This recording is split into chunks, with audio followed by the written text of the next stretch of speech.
రోజువారీ non veg రెసిపీస్‌లో ఎక్కువ మంది ఇష్టపడే వంటకం వచ్చేసి ఈ గోంగూర మటన్ కర్రీ అండి. అంత టేస్టీగా ఉంటుంది. ఇప్పుడైతే తయారీ విధానాన్ని స్టెప్ బై స్టెప్ చూసేద్దాము.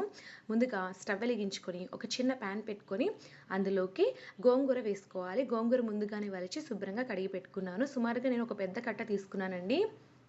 చూసారు కదా! ఈ గోంగూరలో కొద్దిగా వాటర్ వేసుకోవాలి. అంటే ఒక 2, 3 టేబుల్ స్పూన్ల వాటర్ వేసి ఉడికించుకోవాలి. గోంగూరని మెత్తగా ఉడికించుకోవాలి.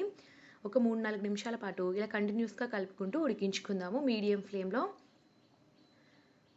గోంగూర, మటన్ కాంబినేషన్‌లో చాలా టేస్టీగా ఉంటుందండి కర్రీ వచ్చేసి. ఇలానే మనం గోంగూర చికెన్ కూడా తయారు చేసుకోవచ్చు. చాలా టేస్టీగా ఉంటుంది. ఒక 4, 5 నిమిషాల పాటు ఉడికించిన తర్వాత చూస్తే గోంగూర ఆల్మోస్ట్ ఉడికిపోయింది చూడండి. వాటర్ అంతా కూడా ఇంకిపోయింది. ఈ విధంగా వచ్చిన వెంటనే స్టవ్ ఆఫ్ చేసేసుకొని ఈ మిశ్రమాన్ని పక్కన పెట్టేసుకుందాము. ఇప్పుడు స్టవ్ మీద లోతుగా ఉన్నటువంటి ఒక కడాయి లాంటిది పెట్టుకొని అందులోకి 2 టేబుల్ స్పూన్ల దాకా ఆయిల్ వేసుకోవాలి. ఈ ఆయిల్‌ని కూడా మీడియం ఫ్లేమ్‌లో వేడి చేసుకుందాము. ఆయిల్ బాగా వేడెక్కిన తర్వాత ఇందులోకి 4 లవంగాలు, ఒక దాల్చిన చెక్క, అలాగే ఒక బిర్యానీ ఆకు, షాజీరా ఒక అర టీ స్పూన్ యాడ్ చేస్తున్నాను. ఎక్కువ వేయట్లేదు. కానీ ఇది వేయడం వల్ల ఫ్లేవర్ చాలా బాగుంటుంది. ఈ మసాలాలన్నిటిని కూడా బాగా వేయించుకోవాలి. ఇవి బాగా వేగిన తర్వాత ఇందులోకి కట్ చేసి పెట్టుకున్న ఒక మీడియం సైజ్ ఉల్లిపాయ, 3 పచ్చిమిర్చిని స్లైస్‌గా కట్ చేసి వేసుకోవాలి. వీటిని ఇప్పుడు కలుపుకుంటూ ఒక 2, 3 నిమిషాల పాటు దోరగా వేయించుకుందాము. 2-3 నిమిషాల పాటు దోరగా వేయించుకున్న తర్వాత ఇందులోకి ఇప్పుడు మనము అల్లం వెల్లుల్లి పేస్ట్‌ని వేసుకోవాలండి. అల్లం వెల్లుల్లి పేస్ట్‌ని కూడా 2 నిమిషాల పాటు బాగా దోరగా వేయించాలి పచ్చివాసన పోయేంత వరకు.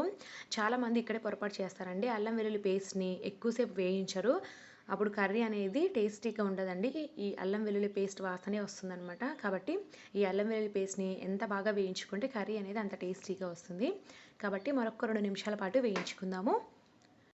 2 నిమిషాల పాటు వేయించుకున్న తర్వాత చూస్తే పేస్ట్ అంతా కూడా బాగా వేగిపోయిందండి. ఇప్పుడు ఒకసారి బాగా కలుపుకొని ఇందులోకి కట్ చేసి శుభ్రంగా కడిగి పెట్టుకున్నటువంటి మటన్‌ని వేసుకోవాలి. నేను ఇక్కడ ఈ కర్రీ కోసం 300 గ్రాముల మటన్‌ని తీసుకున్నాను. అలాగే ఒక పెద్ద టమాటాను చిన్న ముక్కలుగా కట్ చేసి వేసుకోవాలి. టమాటా చాలా తక్కువ వేసుకోవాలండి. ఎందుకంటే ఇందులో గోంగూర వేస్తాం కదా! కాబట్టి పుల్లగా అయిపోతుంది. టమాటా వీలైనంత తక్కువ వేసుకోవాలి. అలాగే ఇందులోకి పావు టీ స్పూన్ పసుపు వేస్తున్నాను. 2 టీ స్పూన్ల పైన కారం వేస్తున్నానండి. గోంగూర కాబట్టి కారం ఎక్కువగానే పడుతుంది. తర్వాత రుచికి సరిపడా ఉప్పు వేసుకొని ఇక్కడే బాగా కలుపుకుందాము. ఈ పసుపు, ఉప్పు, కారం అంతా కూడా మటన్‌కి బాగా పట్టే విధంగా కలుపుకోవాలి.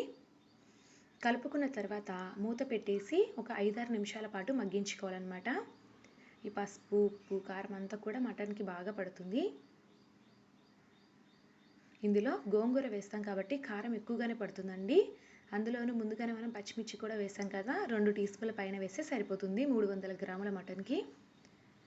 ఒక 5, 6 నిమిషాల పాటు మీడియం ఫ్లేమ్‌లో ఉడికించిన తర్వాత చూసారు కదా! ఆయిల్ అంతా కూడా పైకి తేలుంది. ఈ విధంగా కావాలి. ఇలా అయిన వెంటనే ఒకసారి బాగా కలుపుకుందాము. అలాగే ఇందులోకి మసాలా యాడ్ చేసుకుందాము. వేయించిన ధనియాల పొడి ఒక హాఫ్ టీ స్పూన్ వేస్తున్నాను. అలాగే గరం మసాలా పౌడర్ కూడా ఒక హాఫ్ టీ స్పూన్ వేసుకోవాలి. మసాలాలు వేసిన తర్వాత మరొక్కసారి బాగా కలుపుకొని మరొక 2 నిమిషాల పాటు మూత పెట్టేసి కుక్ చేసుకోవాలి. ఈ ధనియాల పొడి, గరం మసాలా పౌడర్ కూడా మటన్‌కి బాగా పడతాయన్నమాట ఈలోపు.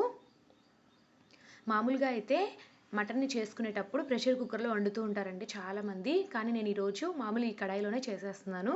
కాకపోతే కొంచెం టైం తీసుకుంటుంది కానీ కర్రీ మాత్రం టేస్టీగా వస్తుంది. ఒక 2 నిమిషాల తర్వాత ఇందులోకి తగినన్ని వాటర్ వేసుకుందాము. మటన్ ఉడకాలి కదా! వాటర్ అనేది కాస్త ఎక్కువగానే పడుతుంది. అందులోనూ కడాయిలోనే చేస్తున్నాం కదండీ! కాస్త టైం కూడా ఎక్కువగానే పడుతుంది. నాకైతే ఆల్మోస్ట్ ఒక 25 మినిట్స్ వరకు పట్టిందనమాట మటన్ ఉడకడానికి.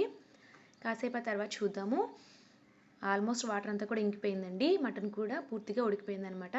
ఇలాంటి టైంలో మనం ముందుగానే ఉడికించి పెట్టుకున్నాం కదా! గోంగూర మిశ్రమాన్ని దాన్ని వేసేసుకొని ఒకసారి బాగా కలుపుకుందాము. నేనైతే ఇక్కడ 300 గ్రాముల మటన్‌ని తీసుకున్నాను. దానికి తగ్గట్టుగా ఒక పెద్ద కట్ట గోంగూర తీసుకున్నానండి. అలా అయితేనే మనకి ఈ పులుపు అనేది పర్ఫెక్ట్‌గా తెలిసిపోతుంది. కాబట్టి మటన్ క్వాంటిటీని బట్టి గోంగూరని తీసుకోండి. ఇప్పుడైతే కొద్దిగా కొత్తిమీర కూడా పైన వేసుకొని కలుపుకొని 4, 5 నిమిషాల పాటు కుక్ చేసుకుందాము. ఇలానే మీడియం ఫ్లేమ్‌లో ఒక 5 నిమిషాల పాటు ఉడికించిన తర్వాత చూస్తే ఆల్మోస్ట్ గోంగూర మటన్ కర్రీ రెడీ అయిపోయిందండి. ఇప్పుడు ఒకసారి బాగా కలుపుకొని స్టవ్ ఆఫ్ చేసేసుకుందాము. అంతేనండి, సూపర్ టేస్టీగా ఉండే గోంగూర మటన్ కర్రీ మనకి వేడివేడిగా రెడీ అయిపోయింది. వెంటనే ఈ కర్రీని ఒక బౌల్లోకి తీసేసుకొని వేడివేడిగా అన్నంలో కానీ